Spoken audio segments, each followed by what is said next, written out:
The astute among you are those who are still looking at the original agenda. I am not Amy Blackshaw. She definitely has much better hair than I do. Actually, any hair really would be an improvement from that case. Unfortunately, she is out with COVID today. So you're either blessed by my presence or kind of stuck with me. And I won't tell you which side of the fence my wife falls on there. But Kim, as you mentioned, Robert Sawyer, Director of Cloud Security Solutions at Bitdefender. I've been in the IT industry, mainly on the enterprise side of the house for about 20 years, working for companies like IBM, Rackspace, and now Bitdefender, doing various and sundry cloud roles, going back to even before cloud was a thing, at least in the marketing sense. Some of you know of what I speak. If you know, you know. I could just say, hey, I wrote COBOL code once upon a time. But over time, I've progressed to more business-focused roles, getting into the, kind of the delineation between the why and the how, which is actually a kind of topic we'll talk about with our CISOs here in a bit. Enough about me, though. We are truly blessed to be with a great set of security leaders. And so let's jump right in with introductions. And just Helen, I see you're from University of Texas, so Southern hospitality. I was raised in the South myself. Ladies first, so we'll start with you here. Okay, thank you, Robert and Kim. And yeah, Texas doesn't really consider it part of the South. We're almost our own country, but that is true. I do wonder how you fall along those lines. Yeah. So anyway, yes, I'm with the University of Texas system. The system is comprised of 13 academic and academic healthcare institutions all over the state. UT Austin and MD Anderson Cancer Research Center are probably our best known, but we have academic institutions, several R1 universities now throughout the state, and I think we're up to 4 medical schools, as well as health science centers across the state. And my job as the CISO for the system is to help each of our institutions strengthen their information security program. Awesome. Excellent. Derek, we'll jump over to you. Thanks, Robert. I love the little COBOL drop you just had right there. That's been a long time since I've heard that. I'm currently with Wolfman Company. I've been in IT and security for 25 years. Have the gray hairs to prove it.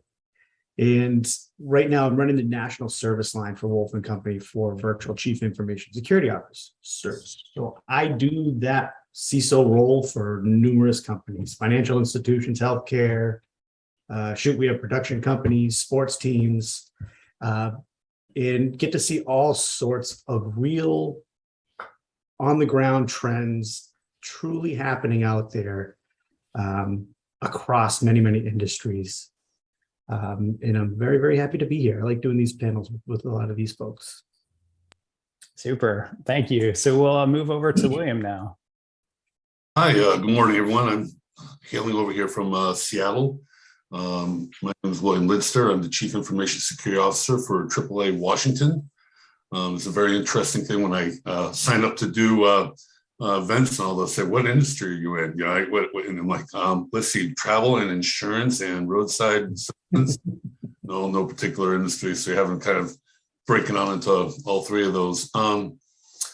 Lots of experience in utility with Puget Sound Energy, a large hospital system called Providence Health and Services here. A little nod to my University of Texas colleague. I think I teach part-time at University of Washington and at Penn State for cybersecurity for graduate and undergraduate courses. So trying to not only secure what I'm responsible for, but grow the next generation of security professionals. So we'll see how that's going. I'm really glad to be here. Thanks for the introduction, Robert.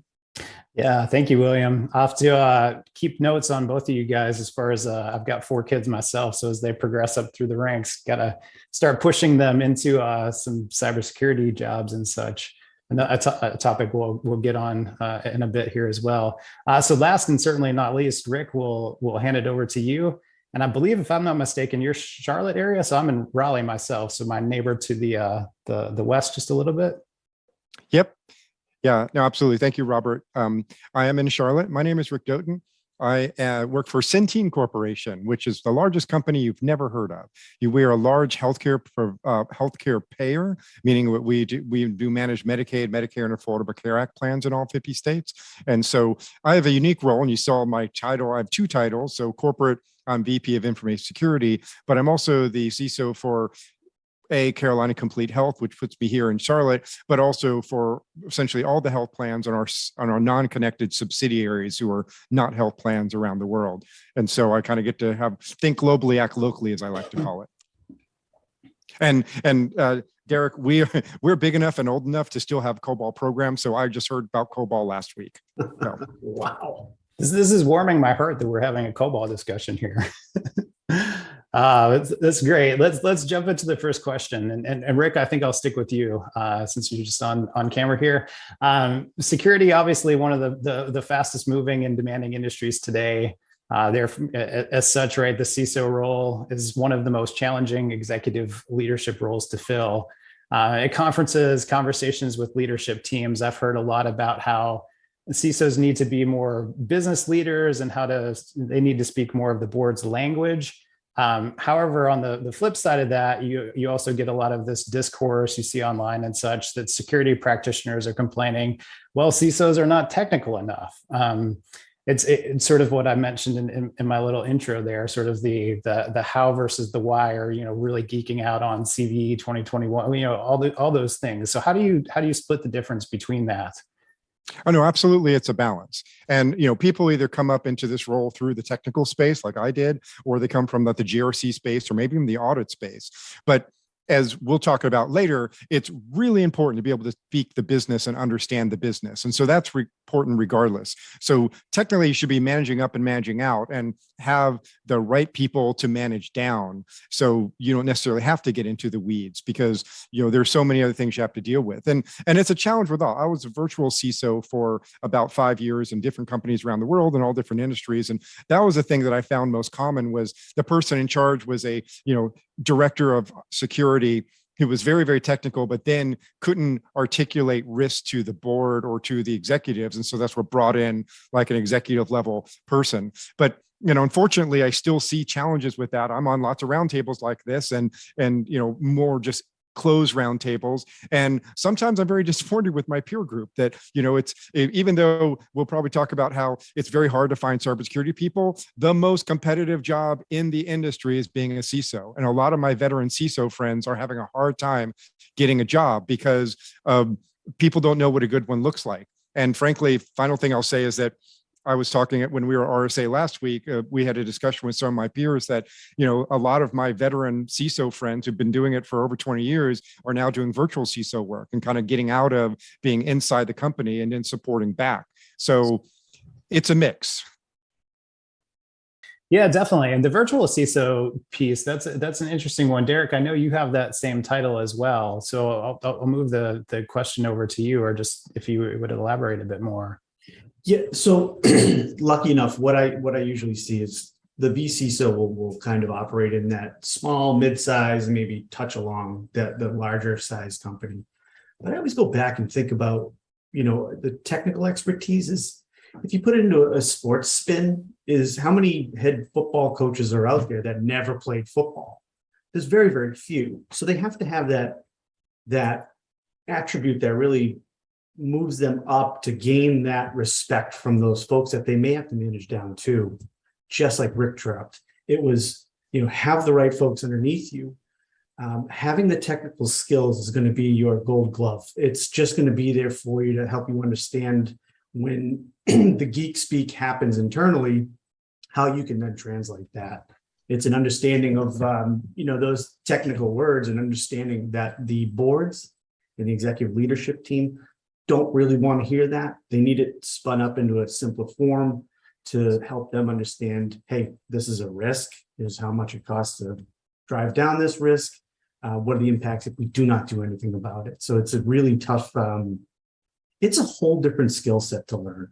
You can be great on a keyboard, but it's that translation piece that's really challenging. And it may take some time for some folks to get there. So it's definitely a very common theme out there. We've talked about it too on other panels as well. It's just ad nauseum almost. I'm sure. Yeah. And certainly what you talked about as far as the kind of football coach analogy, or even you mentioned, gold gloves of baseball, I think of as well. But the authenticity, or having been in that position and understanding how empathy is a big topic now too, right? So that the empathy to understand how your teams are handling things, or what their concerns are, what their pain points are, but also what their passions and interests are. So being able to relate to them and speak with them, right, as well.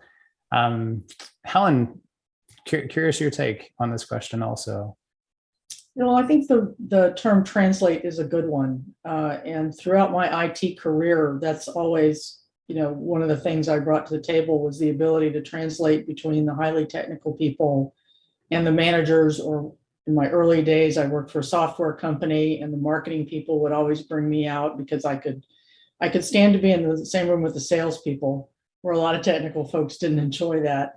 And I enjoyed translating, what we were doing. It was an expert systems company, so explaining the new technologies, et cetera, to potential customers. And I think, what you look for, one of the skills you look for among technical people who want to go into management kind of at any level, is that ability to communicate downward to the technical people, as well as upward and outward to the stakeholders, the customers, et cetera. So that's a key skill to try to develop for anybody who's interested in, such a senior and executive role. But I agree with what Derek and Rick said, that you've got to have enough street cred with the technical people, to be able to have those conversations. Now, cybersecurity has gotten so big and so complex, and it's so ever changing, that I don't think anybody at a senior level can be a complete expert in, networking, application security, identity and access management, all the different technical fields that are involved in cybersecurity. But somewhere in your background, you need to have established, a strong technical track record, so that you can relate to those people and get their confidence.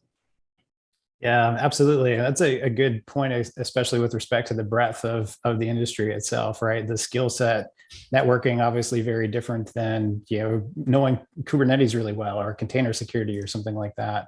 But at the heart, being able to have at least a base level to have those conversations, like you said, I like street cred. That's a good way of saying it. I just want to add really quick, it also is about how to manage technical people, because that's a different management approach as well, if you didn't grow up in it. And so people who may not have been more in accounting or other things that don't understand how to manage technical people, that can be a challenge. I think that's a really good point. Yeah, absolutely.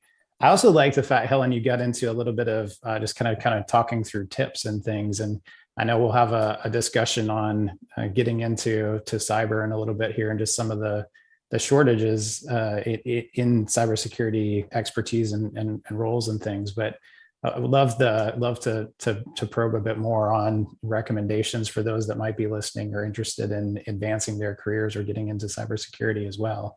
But William, don't want to miss you and your thoughts on this topic also.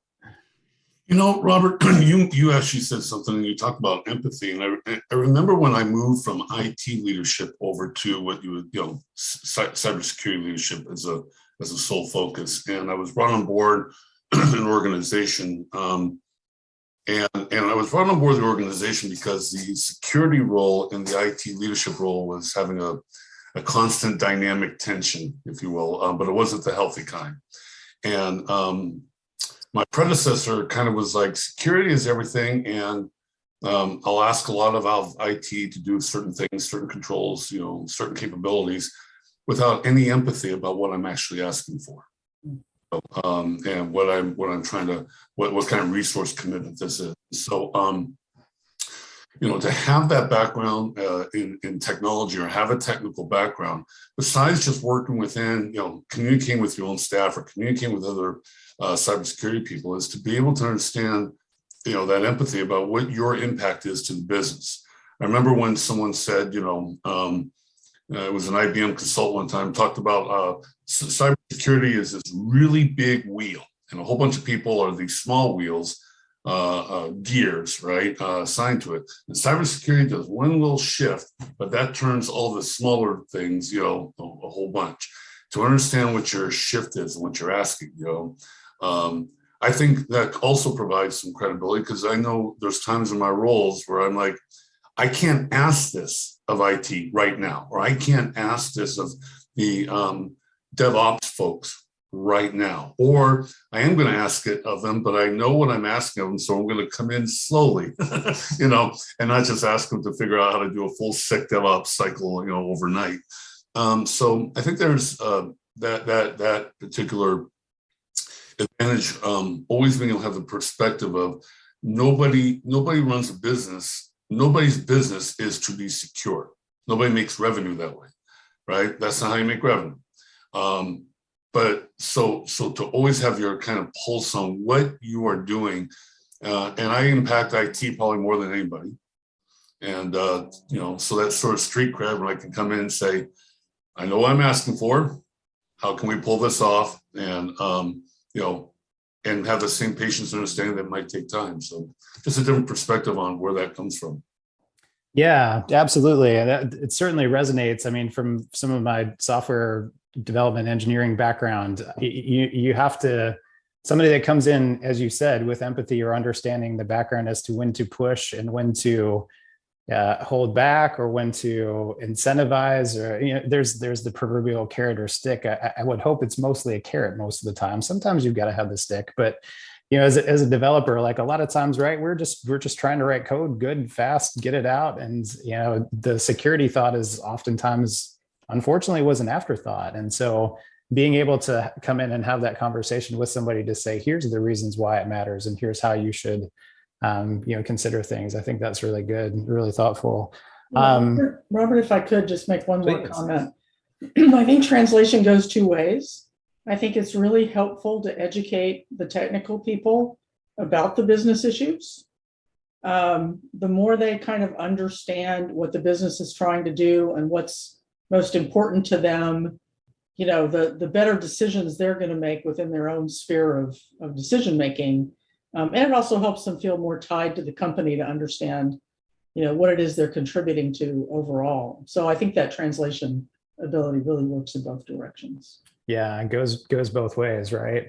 I had the CISO that we worked with at Rackspace had a really good analogy in terms of just talking about security as an enabler as opposed to like a limitation, right? And it got into this notion of automobiles, right? A brake is meant to actually help a car go faster, right? And so if you do that right, so speaking of your translation, if you do that right, your business can accelerate because you have the capability to hit that brake if you need to. I felt that was a really compelling one that stuck with me. But let's move on, sort of kind of piggybacking on this, and again, continuing in the notion of communication and things, communication back with the board or executive leadership teams. The risk that cybersecurity does pose. So again, kind of thinking through that enabler discussion or analogy. Tell me a bit more about how have things changed in terms of ELT's understanding of cybersecurity risk? Do they still see it as a problem? In what ways have you found success in communicating upward? I think most people probably understand at this point, but just curious. Helen, I'll start with you again here.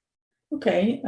Well, it's somewhat unfortunate and fortunate at the same time that there are so many stories out there now, particularly in healthcare, but Colonial Pipeline and others, that and the way it's presented in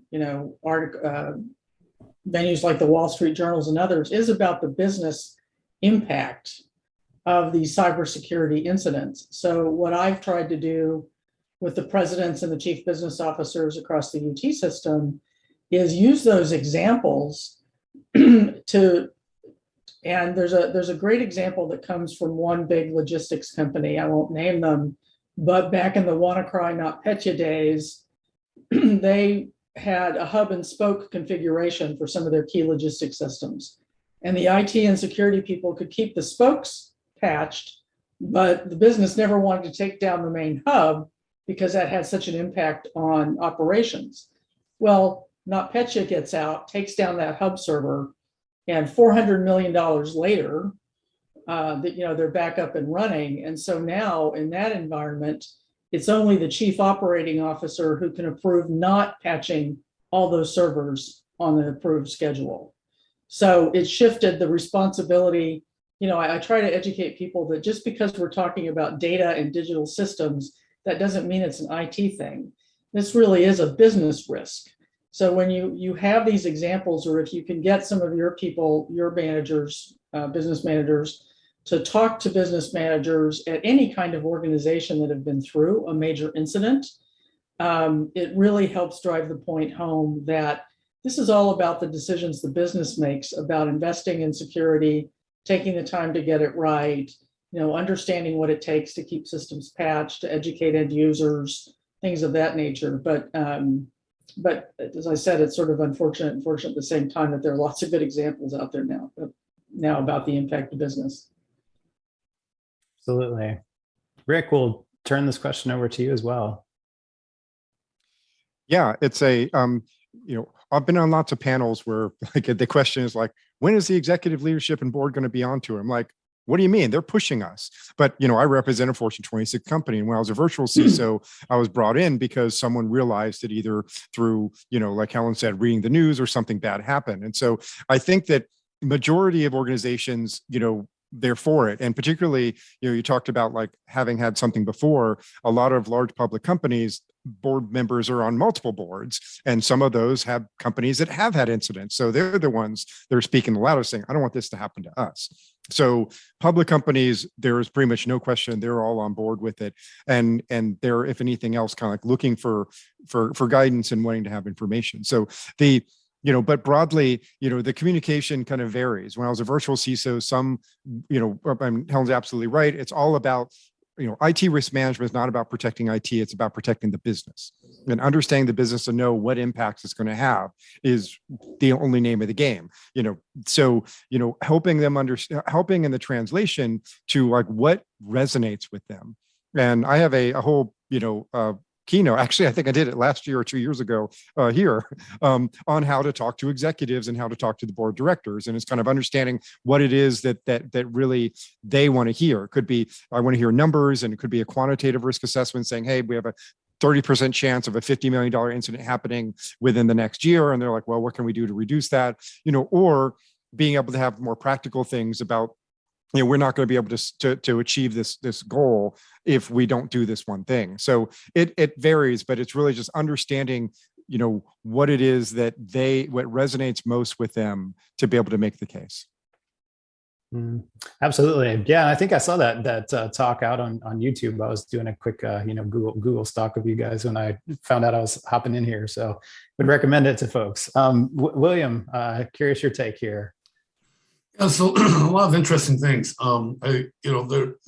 Rick nailed it. I think, we're being pushed now. We're being asked, to what are we doing?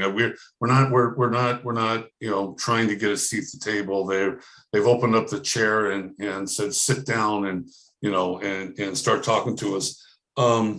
There's a couple of things that are helping this. Unfortunately, like Helen said, there's just enough news. But now you have SEC, regulation changes for reporting risk, and also there's so much more going on in this. What's interesting with my leadership is about 2 years ago, we kind of decided to shift from a data perspective to a systems perspective as far as our security. And this is where I'm kind of bringing leadership along the journey. They're trusting it, but they don't quite get it. We've been pushing PCI and PII protection and all that stuff for so long. And, and it takes nothing like the colonial pipeline to go, it has nothing to do with data, folks. You know what I mean? Data is important. We're going to do our protections, but systems matter, if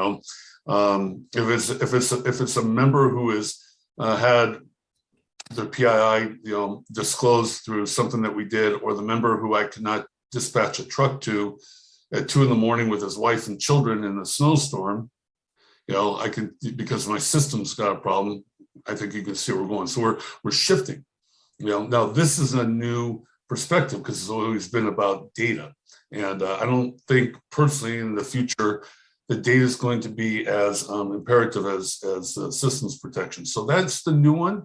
They're on board, but in the conversations they'll be like, so how many records? We're not really talking about, records right now, and Mohrmann Institute and $3 a record. And, we're talking other kind of impacts to brand and reputation that is new to them, but they're coming on board. So, but yeah, no, Rick called it.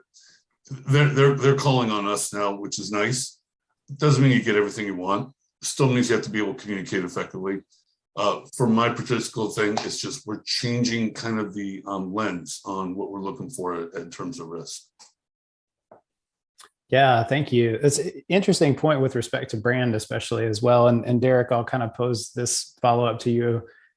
Just how have you been able to communicate impact to brand itself, or is that something that's been a focus of yours, or?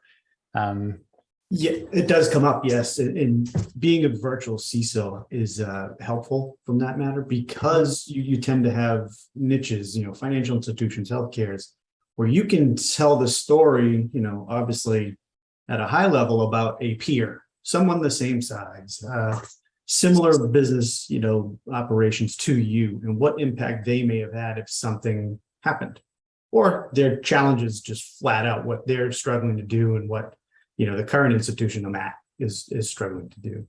And when they always want to know what their neighbor's doing and understand, what sort of things they can do. It goes right back again to the the media, the news. You get really pointed conversations now. Are we protected against ransomware? And then you start this conversation and you understand what controls need to be there. The board kind of gets it. And then it goes into the next step of how do we maintain our operations continuity? How do we maintain BCP? And it goes then to other areas that maybe cyber folks weren't in every time.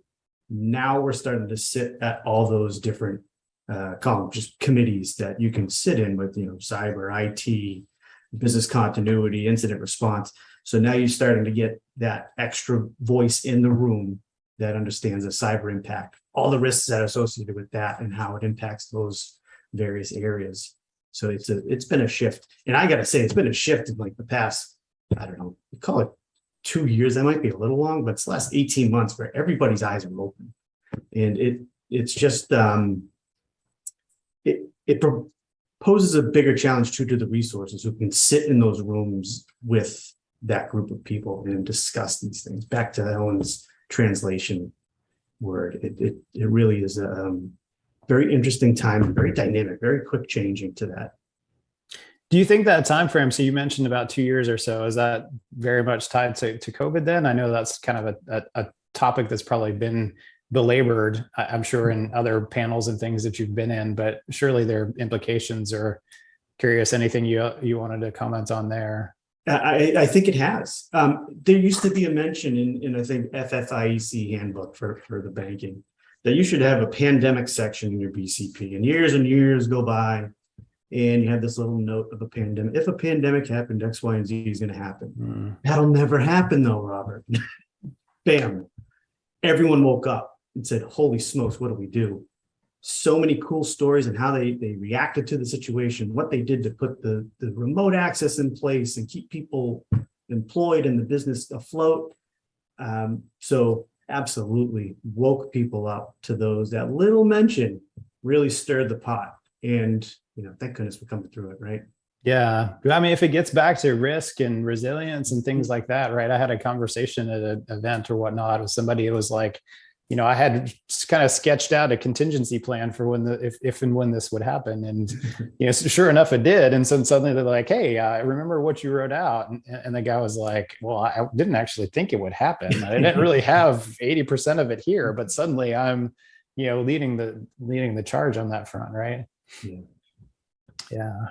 So sort of continuing on in some of the same discussion points that we've been having, but just thinking about orgs and org structures and things. And again, CISOs, we've had the virtual CISO kind of discussion a bit, but as far as where you guys report through, like traditionally, right, we would see the CISO reporting to the CIO. That's certainly evolving. At Rackspace, we actually, our CISO reported to the CSO, we reported to the CEO. Where do you think, well, first off, is that evolution positive? Do you think there's an ideal state of where the CISO and the security team should live? William, I know you hit on DevOps and obviously DevSecOps, and then I've seen people say SecDevOps, and then there was even a SecDevOps, I think, if I remember correctly in the ordering, just to make sure to emphasize it. But I'm curious your take on this. Yeah, I think it's I gotta be honest with you, where the CISO exists versus where the CISO should. Okay. And it's not to self-promote, but I think the CISO should report to the CEO. That's where I think the CISO belongs. It's interesting when you get other VPs or other kind of C-levels and they're running a business unit, or there's some other kind of larger organization that generally a security organization isn't seen as in that kind of capability, which is interesting, but I think that's just a traditional thought. But I think they should report to the CEO. I think the CISO is, with the CEO, the ultimately accountable or responsible for the organization and what's going on in that organization, from the cybersecurity and risk management perspective. Now, if you have a huge risk management capability, like a lot of health organizations do, maybe there's an appropriate fit. It's just all risk. We don't care if it's IT risk or legal risks and stuff like that, or malpractices, whatever those might be. That might be pretty appropriate. The traditional way of sitting on a CIO, which I do, I think only has one kind of potential issue. There used to be the whole worry about the conflict of interest, and maybe that still exists. I think that's calmed down over the years. You can't govern IT when the person you're governing is your boss, or oversight, if you will, of IT. I think that's calmed down a little, but every once in a while, we are called upon to be demonstrably independent of IT, and yet I report to the CIO. We're able to demonstrate a significant independence through how we actually operate, and having committees and governance bodies that I kind of report up to outside of the CIO. But I think when you need to have that kind of independence, that could be a hard thing to demonstrate. And so I get why it's still there often. I see people get creative with COOs and CFOs. I believe if your security function is worthy of a CISO, then, and that kind of structure and that kind of accountability and responsibility, then I believe that's where the CISO should be reporting to, as the CEO. And that might become a thing in the future, more common in the future. Yeah. And Helen, I know you've got a bit of an interesting background. I think William was mentioning focusing on risk or tying to risk organizations. I think you work up through the CRO, the Chief Risk Officer. That's correct. At the system level, I report to the Chief Compliance and Risk Officer, who reports to the Chancellor of the system, and we also report up to the Audit, Risk, and Compliance Committee of the Board. At our institutions, most of the CISOs report to the Chief Business Officer, or in a case or two, the President. And that was established by mandate from a Chancellor almost 10 years ago, really kind of ahead of his time. And we do see ourselves as a governance and an oversight function. We do a lot of monitoring and incident response, as well as the GRC and security awareness and vulnerability scanning and things like that. But I've worked very hard with all the CIOs to make sure they see me as their advocate. I'm not there to point out what they're not doing. I might have that conversation with them, or their CISO, but the CISO in their institution. But at a more senior level, I'm really there to advocate for the type of resources and attention security needs across all those different domains that we've been mentioning, and to try to help them get the resources and the bandwidth, people bandwidth, time bandwidth, to build security into all of their practices. So that's how we sort of try to balance it across the UT system. Good. Rick, interested your take and your thoughts. Oh yeah, no, so my take is there's no one perfect position for the CISO, but there's a perfect position within each organization for a CISO. When I was a CISO of a mid-sized company 10 years ago, I did report to the CEO, like William said, and it was great, but that was like the logical place because, I was also like his general counsel. And, he looks for me for guidance for business risk, and they look for, as he looks to the council for other kinds of risk, IT risk versus business risk. And so, when I was a virtual CISO, I've seen it work in many different ways. And I help place some CISOs in programs I develop. And sometimes based on who the person is, how regulated the environment is, kind of like what has been mentioned before, whether if it's heavily regulated and there's a very strong compliance and risk aspect, then that's probably a better place to be. If it's a very technology driven organization, then maybe it is under a CTO. So it varies, but it really is based on the maturity and personality of the person who the CISO is and the leadership around, because I've seen absolutely perfect implementations where the CISO reported to the CIO. They both understand their roles, they stayed in their lane, the CISO was very independent, and it worked great. And I've also seen places where it was a nightmare. So it's individual to the organization. Yeah, and I guess that would be to the point of the way Helen and UT is structured too, right? So that makes perfect sense for them as opposed to the examples that you provided as well. Ultimately, it sounds like there's some element of just organizational alignment and making sure that hey, not to be super basic, but like let's create a RACI or something like that, right? Just make sure we're all understanding who's responsible, who's accountable, how that information flows. Right. And culture is a big thing. Like in international, yes. Outside of the US, you will almost never see a CISO at executive level outside the US. That's mostly a US based thing. They will be like a director level reporting up to some body and maybe, pulling to a compliance or some risk body. But, it is, it varies, culture, industry, regulatory requirements, everything. Size is a big difference as well. Absolutely. Derek, definitely interested your thoughts here also. I just ditto. It's all over the place. I could count 4 different reporting lines right now with various clients I have. It really is. It risks CIO. Every once in a while, it's a CEO. It depends on the fit, but it really is. There's no tried and true one now. Gotcha. Well, let's change gears just a little bit here, and Derek, I'll stick with you. But the two highest profile threats today seem to be ransomware. Black Cat just popped up, searchable now via public internet, for instance, right? Supply chain stuff, obviously, the socioeconomic implications there. How have these impacted your planning and execution? Very, very simple now. We get to focus on those. Those are what the big risks are, right? So they put right at the top. The great part about it is it's been a couple of years now. Ransomware is noisy. So in financial institutions and healthcare and in different areas, they have ways that you can self-assess.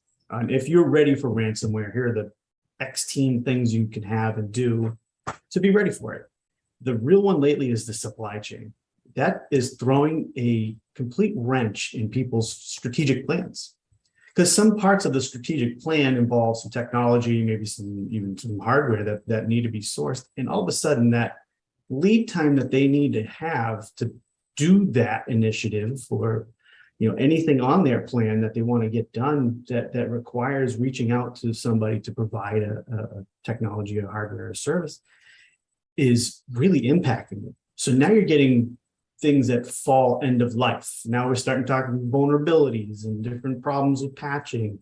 So you're starting to buy this time where you have to kind of, band-aid things and limp along until you can get what you have to get from that, supply chain delay. I always go back and say, how long can this last? I have friends that work at Dell and EMC, and they have the same problems as well. So how can these big companies like this get back up to where they were? It's been 2 years now. It's been really, pushing along with this supply chain problem is been there. So starting to see impacts on all their planning and strategic initiatives that they may have. Absolutely. Helen, curious your thoughts as well. I think we tend to focus more right now on ransomware. I mean, supply chain is certainly an issue in our healthcare companies in particular, that have such a wide variety of pharmaceuticals and materials and so forth that they need. And I think Derek has a good point that it can contribute to how many end of life systems you have if you can't get what you need to upgrade your infrastructure, et cetera. But with ransomware, particularly in our health institutions, we're talking about patient safety and life and death issues, as well as a potentially catastrophic effect on revenues, as we've seen in several major incidents that have made the news. And we've tried to do a series of exercises to really help the technical and the business people understand how interconnected everything is. So if you wake up and have a ransomware note on your computer, and the only thing you know how to do is take the organization off the internet, you're going to have tremendous business disruption. And yet, if you haven't really thought through in a lot of detail and even done some exercises to understand how things are connected, you probably don't have much of a choice but to do that, because you can't segregate off just the things that might not yet be corrupted by the ransomware, or the things that you absolutely need to have to stay in communication. So we're doing certainly some tabletop exercises with the business leadership to think through all the different business processes that could be impacted by this, that, or the other thing being hit. But we're also working with the technical people to say, how would you take yourselves down in a manner that could allow some critical things to stay up, assuming that they're not the ones that are affected, to keep some marginal communications at the very least going, while you sort out, how you're going to treat the ransomware and restore operations. So I think ransomware has really made everybody think through just how integrated and complicated all the different, communication paths among systems, among people, to your cloud services, to how you authenticate, and all of that. It's not a very simple diagram at all, to diagnose in order to understand, depending on where the ransomware hits, how you would continue to operate. Yeah, absolutely. I like the tabletop exercise point, and that's something I've seen at organizations. Actually, our leadership at Bitdefender had done some of these exercises in the past, and I was always really impressed by the completeness of the activity. So everything from the technical implications, systems and things like that, but then also bringing in, I think Helen, you were alluding to, like communications, the comms organization. So how do we get out in front of potential ramifications, right, from a brand perspective or press perspective, things like that. I'll actually continue on that just a little bit. Rick, curious if you guys, have you done these sorts of tabletop exercises as well? Any thoughts, best practices? Absolutely. No, I mean, when we talk about ransomware, that's critical. And it's about getting the business people involved and leadership involved. And the first time you do it, they're going to like, what are we here for? This is a technical thing. And then they realize that technical people don't make business decisions, and taking things down is a business decision. And the exercises are great because it gets to a point where, all right, what decision you're going to make? It's your decision. We can technically do anything. What do you want? Because you're the one responsible for the risk to the business, and that's a real important thing. And it also has evolved over time because, it used to be like, well, do we have good backups? Like, doesn't matter anymore. Now you need a negotiator, because they're going to try to extort you while they've already, and they also will try to corrupt your backup. So, you need to have, a different response capability with outside support by named negotiators who know all of the actors and the confidence of whether their key is going to work, and being able to get them down, not just in the price. And then also your financial group to know how are they going to get the Bitcoin to pay if you choose to pay, when, of course, the decision to pay or not. These are all business decisions. And so I think that, even 2 years ago, we thought this was a technical issue, and now it becomes a business issue. So can't emphasize enough how important exercising with the leadership is on this particular topic to help get everyone on board with what the reality is of what's going to happen if it goes down. Yeah, definitely. William, I'm sure from your perspective, you got some unique thoughts as well. One of the things that we try to do is reduce the amount of decisions that have to be made during an emergency. And, because coordination, communication, and people hand wringing and all that kind of stuff that happens, and all, if we were to have a ransomware kind of situation where I currently work, I would be leading the incident right then and there, delegating stuff for people to get the business leadership on the phone. But I had to run an exercise and say, look, I understand our business. I might be taking some unilateral action while you all are trying to get woken up at 2 a.m. and, rub your eyes and wonder what's going on. There may be unilateral action that I'm going to be taking because I'm going to be getting information at a very, very, very fast pace. Have to be able to translate into what that means if I do take something down. But able to do that. So we've provided. It was some other conference I was in. I swear it was a FutureCon. Someone says, "Have you talked to the business and do you have permission to take down the internet?" I mean, it was that was like that's the conversation you have to have, because ransomware is going fast. It's not like you're sitting there slowing it down or anything. It's operating at computing cycles, and so you got to make those decisions pretty fast. So ransomware is ours. Remember, I said we're in a very, very systems perspective kind of approach, right? We've got that there. Still trying to improve our protections, but truly exercising the heck out of our ability to detect and respond. And minimize the scope of damage of an attack. And on the supply chain side, what was interesting is we kind of been thinking about this idea of like the logistics and what's been going on. I'm still being asked about SolarWinds, Oh, wow. supply chain threat vector, and I've talked to some people outside this, and I don't represent all of CISOs and all organizations and kind of how they are, but a lot of people that I talk to, as I still get asked about SolarWinds and supply chain and what are we doing, is it feels like it's kind of the elephant in the room. Like, I don't know what you really want me to do. We have this threat vector. It's proven that it can cause a massive disruption. It wasn't, I think, some exchange systems capabilities or something came right after that or was related to that. And that's one that I don't have good answers for when I'm asked with senior leadership and the board what we're doing. We use run-of-the-mill industrial approved kind of what everybody else is using utilities. We're not trying to do a bunch of one-offs.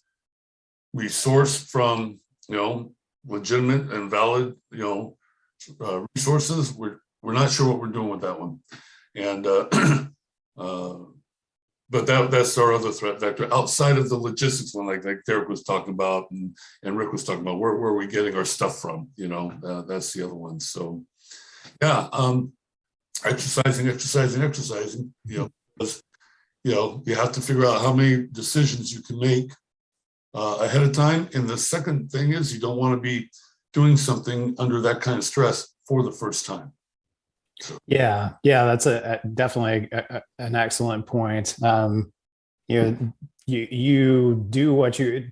I think about playing basketball when I was younger, and this notion of like you've got ingrained in your head like practice makes perfect. Well, that's not true. Perfect practice makes perfect. Practice makes permanent. So what you practice is what you'll do, right? And so if you've not practiced, when stuff hits the fan, right? How's it going to go? I appreciate, William, your candor with respect to supply chain. I'm curious if any of the other panelists had thoughts to jump in on it, on thoughts that they've had or ways they've handled kind of similar instances. Well, this whole thing about third-party risk management is a big issue now, and just the supply chain kind of rolls into that. But it's kind of because then we talk about fourth parties, fifth parties, et cetera. But most people don't have a good third-party risk management program anyway. And, understanding like, where are my data going, who's managing it, are they managing the proper things? Do we have contracts set up? Are they required, are their controls correct? Or the testing controls, are we validating that? And then, going down from there, in healthcare, we have it, sometimes mandated for that because we have business associate agreements for anyone we're sharing data with. But we have other people who are doing things for us that are not sharing PHI. So we have different agreements with those, and it varies. But it's a very big elephant, and you got to kind of start one bite at a time. And it also will cross over multiple different organizations, whether it's compliance, regulatory, security, vulnerability management, et cetera, et cetera. And so getting them all to coordinate makes it tough. So it's not an easy thing. Yeah, I like that analogy, the elephant one. How do you eat an elephant? One bite at a time. Yeah. Robert, sorry if I could jump in. Please. One of my stump speeches I give whenever I can is the fact that the software companies don't have any liability. They have really no skin in the game other than potentially their reputation. If you look at Print Spooler and Print Nightmare, the Microsoft vulnerability that was so pervasive not too long ago, that's ancient code, right, from Microsoft. And they were responsive, and they, gave everybody workarounds and things like that. But there's no liability to them when they have security flaws in their software.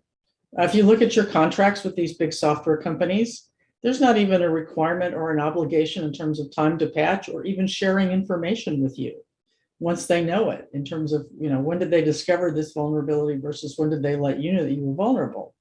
So, when you talk about supply chain with software companies, I think until they have more responsibility and some sort of either liability or regulation or something in it, I think it's a real uphill battle. Yeah, and that's just commercial, right? I mean, from an open source perspective, like Log4j, right?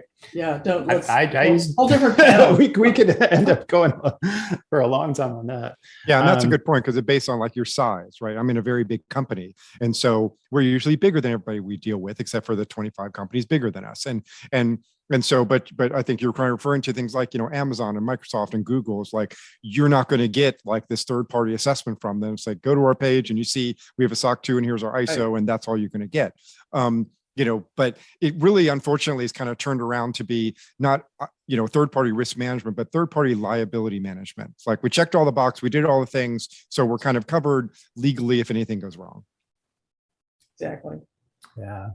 So I'm getting about the 5-7 minute warning here. There's one question I always want to hit on in these sorts of roundtables and things, but basically, the cyber skills, cyber resources discussion. So it's a huge challenge still. And I alluded to my 4 kids coming up and like, hey, we should push them to cybersecurity roles, right? But how are you guys approaching the problems?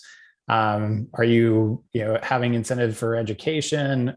From a staffing perspective, are you building up your own teams? Are you leveraging other teams? Like, what is your thoughts on this? Helen, I'll start with you. Okay. Well, we're fortunate in that we do have access to a lot of students, and we've had a lot of success with, part-time students who will work for us for a year or more as they're getting their computer science or their cybersecurity education, and they get real hands-on experience that makes them very marketable. And we get more leverage that way. And occasionally we find one that wants to stay employed in higher ed, which is a very different place to work than the private sector. But we also look, to recruit from regular IT professionals as well.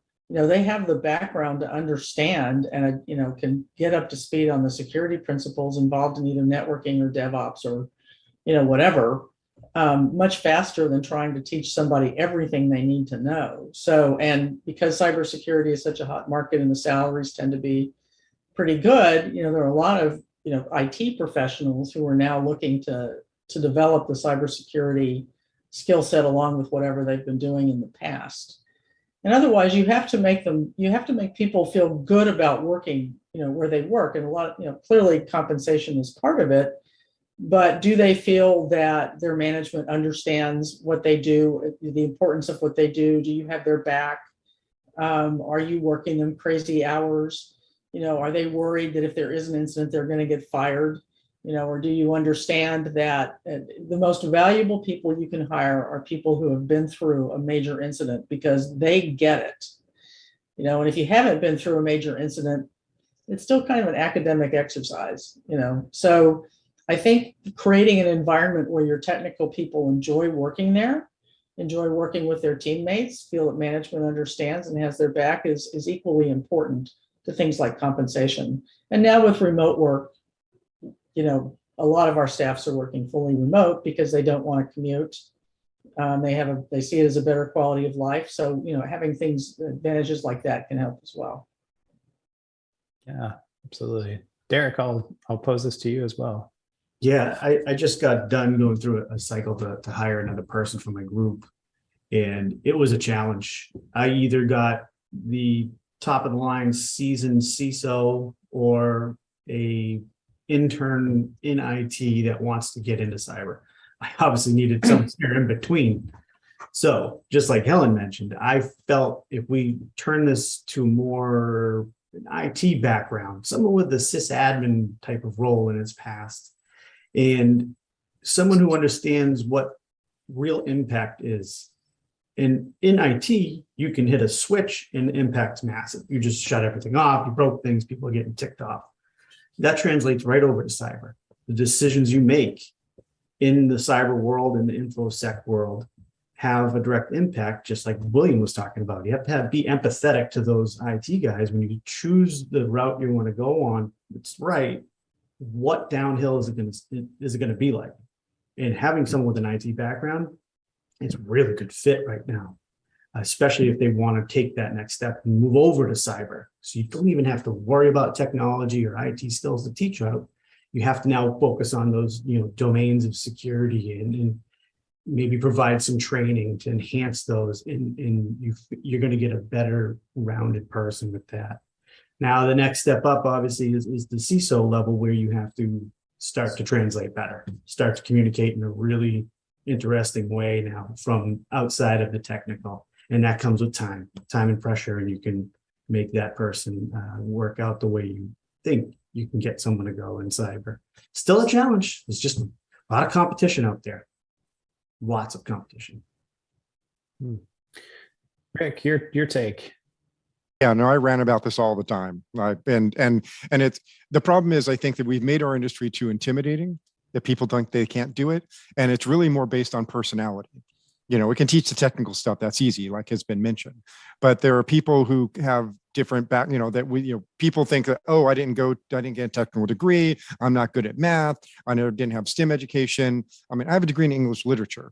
It's really about your personality. And I always also say that an HR company, the HR department of some of our organizations is our biggest limiter, because they say, oh, must have a degree and this certification, all this stuff. And that's not what makes a good person. It's like, I don't care where you went to school. I don't care what you've done. It's like, I want to talk to you, understand what you know and what your aptitude is, because in all of the 40 different the rainbow of cybersecurity roles, different personalities work in different ones. And so there is a place for everyone, but I don't think people feel included to be able to get the opportunity. Yeah. The thought process. There's the guy that ran our SOC at Rackspace. He would pose the question, basically, of applicants for his analyst roles and things. He'd have them walk through how they might go about stealing his TV out of his living room. And I love that question, because it's basically just getting into the, hey, maybe you don't have a STEM background, but let me see your thought process and how you would think through this, and how do you think like a bad guy, right? Which would then be obviously applicable to, the counter side where you're hunting for that. William, I'll finish off the question with you as well. No, I diddled everything up above, Yeah. only personality, you can teach anything else. I have a lot of access to students from Penn State and UW, same thing as Helen. I mean, plenty. I hired someone just about 2 months ago. I had 53 applicants in 2 days, all local. So, because I kind of recruited it through the school. So personality. Yeah. And hey, Kim, I saw you jump back on. Do we have time for just like closing thoughts across the panel? Yeah, so I'll just kind of open it up. Anything, William, since I see you here, I'll give give it to you. Any closing thoughts for today? No, this is all great conversation. I think the dial has moved a little bit. There used to be the conversation of how do we get to the table. Now we're at the table. Then used to be a conversation of how do we speak the business. Now we're hearing how you speak more technical. I mean, the dial is moving. So I'm actually glad that we're not having the same conversations that we had, 5 years ago. So that's always very encouraging. Awesome. Rick, I'll pose the same to you. Closing thoughts. Yeah, no, just my favorite mantra is that, IT risk management is out protecting the business, not protecting IT. Understand the business and what a bad day would look like and make sure they don't have it. Awesome. Derek. Well said, Rick. Yeah, understand the business is paramount. As a VCISO, you don't have a lot of time. You have to get in there, understand it quickly, and start identifying those gaps that they have to, really help them be prepared. It's like being a Boy Scout. Be prepared. Help the business be prepared. Okay. Helen. Well, I agree with what everybody said. I would just sort of add to it. You have to be nimble because things can change very fast, and build relationships, both with the people who work for you and with your major stakeholders and so forth. You don't want the first time that you've met a major stakeholder or a business manager to be when they're delivering bad news or they're on the phone screaming because they have a security problem. You want to build those relationships first. Yeah, that's really good advice. All right. Thank you.